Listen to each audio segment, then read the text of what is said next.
నేను martial arts చేసేటప్పుడు 3 granite రాళ్ళు గుండెల మీద పెట్టుకొని పగలగొట్టించుకునేవాడిని. 3 9 ఏళ్ల పిల్లలు 8 ఏళ్ల పిల్లలు 3ని ఒకళ్ళని ఇలా పట్టుకొని ఇంకొకటి భుజాల మీద కిక్కించుకొని గుడుంబ శంకర్లో మోసుకొచ్చినంత బలం ఉంది. చూడడానికి బక్కగానే ఉంటా, కానీ బలం అపారంగా ఉండేది.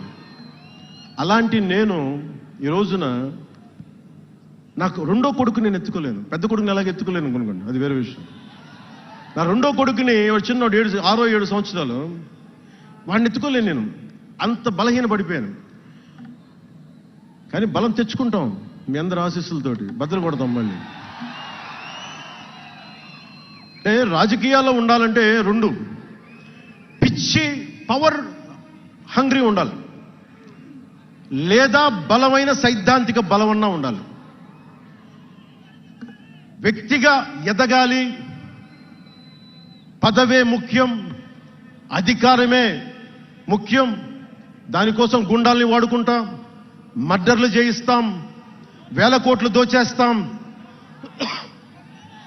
కులాలని కెలికేస్తాం, రకరకాల విద్వేషాలు రెచ్చగొడతాం, తద్వారా లాభపడతాం అన్నది ఇంకో పద్ధతి. నేను అది కోడికత్తిని వాడుకుంటాం, నేను అలాంటివి ఎంచుకోలే. సైద్ధాంతిక రాజకీయాన్ని ఎంచుకున్నాను. నాకు ఊహ తెలిసినప్పటి నుంచి అలాగే బతికాను.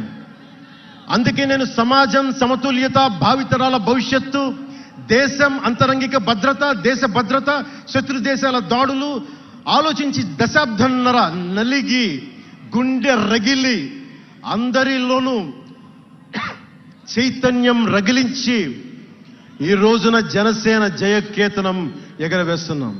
ఇది జనసేన పద్ధతి. Registered party to recognised party. It took us a decade time, decade plus.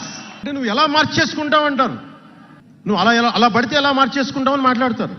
అరే ఒక మనం ప్రార్థించే నదే గంగమ్మ అవ్వచ్చు, కృష్ణమ్మ అవ్వచ్చు, దేవత అవుతుంది, పడవలకి రస్తా అవుతుంది, పంట కాలువలకి పొలాల్లోకి దూరే పంట కాలువ అవుతుంది. మార్పు అనేక రకాలుగా ఉంటుంది. ఇక్కడ నువ్వు గంగని నదిగా చేసావు, ఇక్కడ నువ్వు స్నానం చేయకూడదంటే కుదరదు. చాలా విభిన్నంగా చూడాలి. నేను మార్పు కోసం వచ్చిన వాడిని, ఓట్ల కోసం వచ్చిన వాడిని కాదు.